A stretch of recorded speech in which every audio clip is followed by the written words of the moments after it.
America can be a hard place to live in. If you're conservative, you're called evil and heartless. If you're liberal, you're called nuts and out of touch.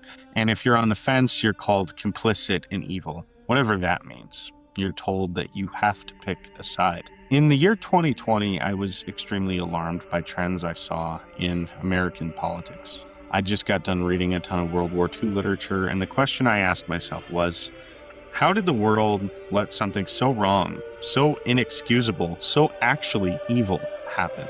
I thought if I could understand why it happened, I could prevent something like that evil from arising again, even if it was just inside of myself. Around that time, I was reading my way into insanity. George Floyd died in Minneapolis. People took to the streets, burned down buildings. A mob went by my mom's house. I bought an AR-15 and made a crazy Facebook video daring people to come and try me. I wouldn't admit it at the time, but I was scared. The video pissed off my liberal relatives, and they blocked me and told me that they wanted me X'd out of their lives. What I was scared of at the time is something I've started to see happen now, when groups solely focused on identitarian politics emerge. Rather than righting historical injustices, they seem to cause division. In the Nazi era, the finger was pointed at the Jews, and in the COVID era, the white man became the world's villain. And while I understand that America has a dark legacy, I also understand that blaming an entire race for that legacy 200 years later could only serve to cause further division. The things I was reading about obsessively no longer seemed like a dark era in history. I watched them unfold in front of me. If America, by painting all Caucasians as evil, started down the road of racial division, it would be a dark and slippery slope. That's what I thought at the time, and I'm sorry to say that I was right. And despite my pure desires to prevent a repeat of history, it seemed like America was and is headed in the wrong direction. Growing up in America as a half-brown individual, I can count the number of racist incidents that I personally experienced on one or maybe two hands. Ahmed, no, it's Ahmed. That's what I said. No, you said Ahmed. It's Ahmed. Silence! I kill you! And I'm not saying that my experience is universal, each person is different, but I hardly ever saw genuine, authentic instances of racism. Post the George Floyd era, I've seen a lot of it on both sides. I think it started as a heavy distrust and villainization of white people.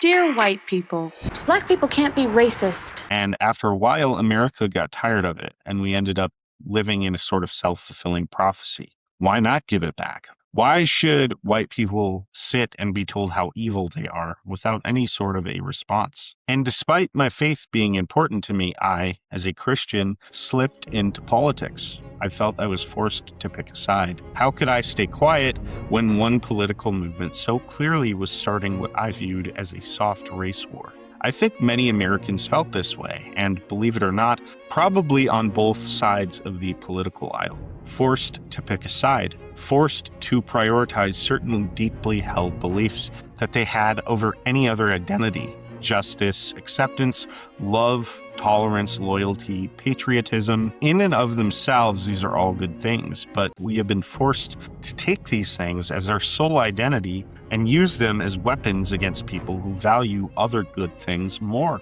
As a Christian, this has been especially hard for me because I'm left asking the question, how does my faith factor into this? Or does it at all? What if staying true to my Christian identity meant pissing everyone off? What if being a Christian meant that I tell the sinner to sin no more, the patriot that God's kingdom is not of this world, and the tyrant that I will only render unto Caesar what is Caesar's and God's what is God's? What if being a Christian meant that I could have privately held beliefs, but that publicly my first priority was to love sinner, saint, Republican, Democrat, and that my worldly affiliations in the grand scheme of things did not matter? What if being a Christian meant that when I, like the disciples, asked Jesus when he would overthrow the evil rulers of this world, he told me that I completely missed the point, that weapons of this world wouldn't build a kingdom that was meant for another?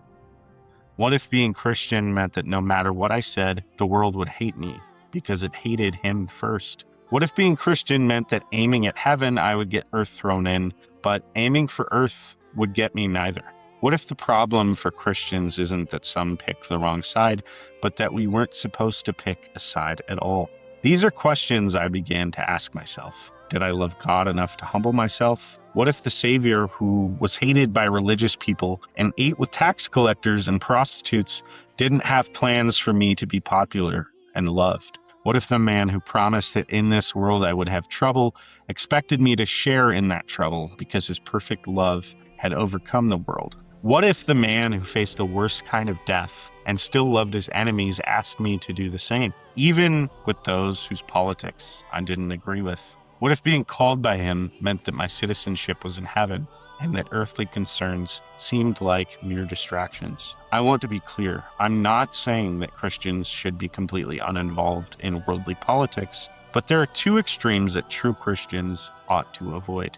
There's a story in the Bible where Moses leaves the people of Israel for a short time, and in the small amount of time he's gone, they've erected their own God. This story seems so strange and unrelatable to a modern audience, but it's really not as foreign as you might think it is. We erect our own gods all the time. For some people, freedom is their God. Freedom to sin, to dishonor their families, themselves, to make worldly pleasures and freedom their ultimate pursuit. And yet for others, like the Pharisees of the Bible, they cling so hard to the law and the rules that they harden their hearts to human suffering. They scoff at the man who sits with tax collectors and prostitutes, and they pray in the church thinking that they're so much better than the man praying next to them, and yet God does not hear their prayer. I've done both of these things. What if being a Christian simply meant that you understood that worldly freedoms truly make you a slave to your own desires, a slave to something other than God? What if being a Christian meant that understanding the law given by God acts as a mirror, that you were supposed to look into it and understand that no one can live up to what God asks of them, and everyone needs a Savior?